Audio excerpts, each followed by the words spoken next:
Welcome to lesson 9, and we're going to be talking about our daily routine. In the last lesson, we talked about the food journaling, and you can use a journal like this, or you can print out the pages that I provided for you in the bonus download, or you can use a piece of paper like this, where you can decide when you're going to eat your meals and when you're going to do your intermittent fasting.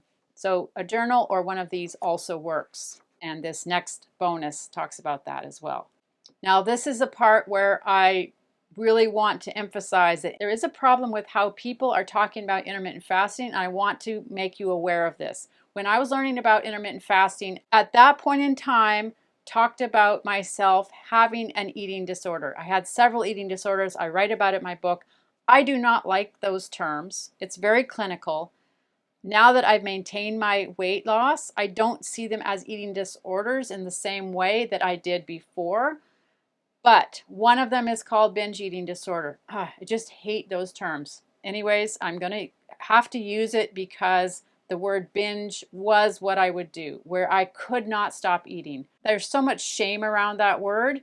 And when I say I am a binge eater, there's just shame. I feel like I'm filling myself with shame when I say it. So I don't like to say it, but the act of eating more than my body needed was the act of binging on something. So if I keep that word out there. I don't want it on myself. I'm going to keep the word out there. I would binge when I would do this intermittent fasting at the beginning because, I don't have to eat for 18 hours, but then I can binge all I want for 6 hours. On my graphics program where I created these slides, I just put in the search bar intermittent fasting. This was one of the ones that comes up. This basically says eat for 8 hours, fast for 16. This is the problem with a lot of what is talked about intermittent fasting. It's not as simple as it is for people to make a graphic about it. So we need to redefine our fasting schedules and focus on meal times, not just the fasting time. I've created this graphic to try to represent the meals and the fasting times. If we think of a day that's 24 hours, we have the AM and then we have the PM.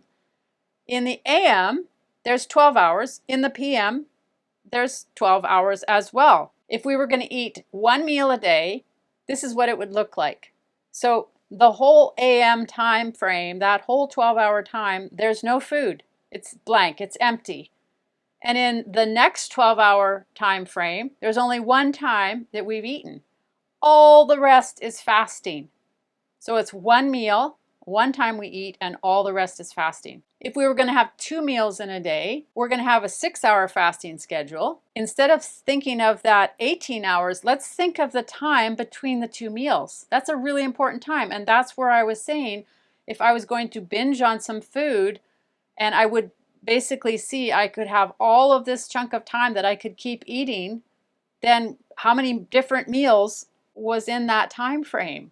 So let's not just think about this big number and then the eating window kind of thing. I don't like those words because it's like I open the window and I eat for 6 or 8 hours. Let's think of the time, the fasting time between the 2 meals as important.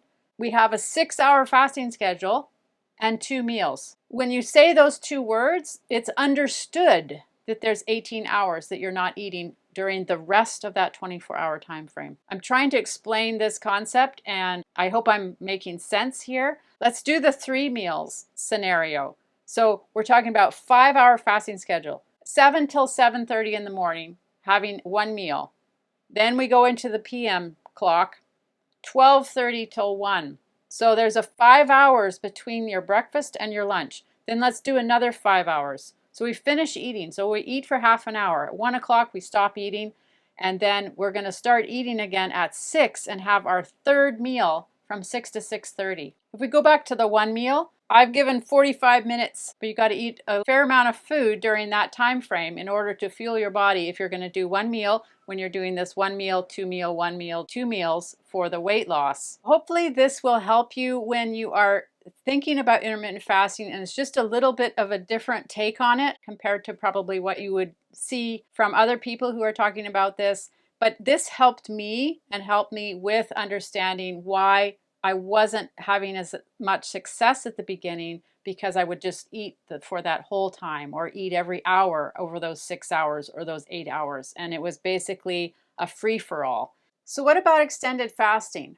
This is when you fast longer than 24 hours without any food or drink other than basically water. So if we were thinking about it in terms of the two 12-hour sections, it's blank. There's nothing there. This is where I'm going to put a big caveat. Proceed with caution. I've tried extended fasting 3 times when I was losing the 80 pounds. And one time, I think it was 32 hours, 36 maybe, and then 42 hours that I went without any food. And it was very hard. Now, when I look back on it, I think I just had basically the low carb flu because I was used to higher carb meals. And so you feel awful. And I'll talk about that in a future lesson. So that's one of the risks. Another risk is that you definitely need to add more electrolytes. You actually have to add more salt. And I used pickle juice when I was trying it, but even that, I still had headaches. So headaches was the main thing that I had, which was not fun. I felt tired. It was hard. It was really hard. The third one is it was a trigger for me for eating issues. I don't want to use the word disorder because I don't like the shame that's associated with the term eating disorders. So eating issues. So for me, it was a trigger for that where it made me want to binge and overeat after I was done because I felt so starved. So I only tried it the 3 times. I have not done it since I lost the weight, since I maintained the weight. Some people swear by it. I am part of a very large Facebook group and lots of people do extended fasts, 48 hours on a regular basis, and it's helping them lose weight. Some people do it even after they've lost weight because they find that they've got that autophagy kicking in and their body is repairing itself. That's great. For me, maybe it was also because at the time when I was losing weight, I was in perimenopause. I had anemia. I had a lot of problems related to periods. And so that also could have been why it didn't work very well for me. And there are people that I've read, there are doctors that do recommend people who are in perimenopause who don't do extended fasting because of the hormonal fluctuations. So proceed with caution, research this yourself, and decide if you want to try extended fasting. But I'll just give you an example here of what it might look like, this framework. If you did one meal in a 48-hour time frame, that's what the clocks would look like. The 4 12-hour clocks would look like, where it's just this little sliver of a pie where you're actually going to be consuming foods and drinks with carbs. We're going into bonus 11 now, and we're talking about fasting schedules. And this one is intermittent fasting and meal schedules, tips for sticking to your intermittent fasting plan. You'll notice I added the word meal schedules. It's not just a fasting schedule. This is a fasting schedule and meal schedule because I really want it to emphasize that. I have a little explanation here. I talk in here about 2 acronyms, OMAD and 2MAD. Those are acronyms that are used in the fasting community. OMAD is 1 meal a day, 2MAD is 2 meals a day. And that's what I did use while I was losing the weight, was the OMAD and 2MAD. And at least those terminologies refer to the fact that you're going to just have the 1 meal or the 2 meals. This is what the sheet is like that you can print out. This is the colored version. This is an example of how you could fill it in. And similar to the food logging, where you don't have to put in quantities, it's just a general thing for you to be aware of the food that you're eating at that time.